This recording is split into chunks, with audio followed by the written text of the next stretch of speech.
નમસ્કાર મિત્રો, હું ડૉક્ટર ભાવેશ ભૂત, ગેસ્ટ્રોએન્ટરોલોજિસ્ટ. હું અહીંયા ભાવનગર ખાતે સત્વ ગેસ્ટ્રોલિવ હોસ્પિટલમાં કાર્યરત છું. તો આજે આપણે એક ખૂબ જ કોમન પ્રોબ્લેમ વિશે વાત કરીશું, જે છે GERD, એટલે કે ગેસ્ટ્રો ઇસોફેજિયલ રિફ્લક્સ ડિસીઝ. સાદી ભાષામાં કહીએ તો હાઇપર એસિડિટી અથવા તો એસિડિટી. તો આ મુખ્યત્વે કેવી રીતે થાય છે, તો સમજીએ કે આ રીતે પેટની અંદર હોજરી આવેલી હોય છે કે જેની અંદર ખોરાકનું પાચન થતું હોય છે. હવે હોજરીમાં એસિડ હોય છે, હોજરીની અંદરની બાજુ.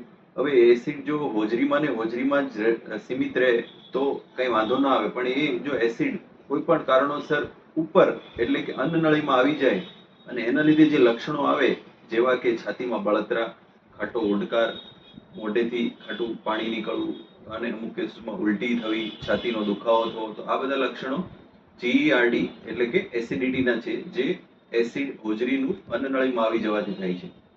હવે આ વસ્તુ થવા પાછળના કારણો શું હોય છે, તો મુખ્યત્વે કારણો જોવા જઈએ તો લાઇફસ્ટાઇલ રિલેટેડ છે, એટલે કે બહારનો ખોરાક, junk food, oily food, spicy food, નશો જેમ કે આલ્કોહોલ, બીડી, સિગરેટ, તંબાકુ, પાન માવા અને અનિયમિત ખોરાક અને અનિયમિત રોજિંદી જિંદગીમાં આ રીતનો ખોરાક લેવાથી આ બધું પરિણમે છે. તો આને આપણે કેવી રીતે ટાળી શકીએ અથવા આનાથી કેવી રીતે બચી શકીએ, તો ખાસ કરીને આપણે આપણી લાઈફસ્ટાઈલ સુધારવી જોઈએ કે જેમાં તમે નિયમિતપણે સાત્વિક ખોરાક લ્યો, કે જેમાં જંક ફૂડ, ઓઇલી અને સ્પાઇસી ફૂડ ના હોવું જોઈએ.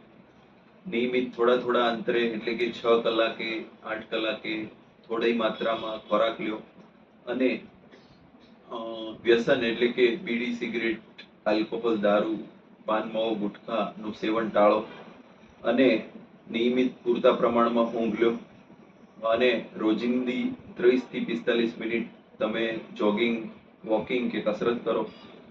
આ બધું કરવાથી મહદઅંશે આપણે આ GERD એટલે કે એસિડિટીથી બચી શકીએ. અને છતાંય જો તકલીફ રહે તો આપણે નજીકના કોઈ પણ વ્યવસ્થિત ડોક્ટરનો સંપર્ક કરવો જોઈએ, કે જેનાથી એ ડોક્ટર આના માટેની મેડિકેશન અથવા તો દવાઓ આપે, અને એ દવાઓ મહદઅંશે ખૂબ સેફ હોય છે, એટલે એનાથી ગભરાવાની જરૂર નથી. આભાર.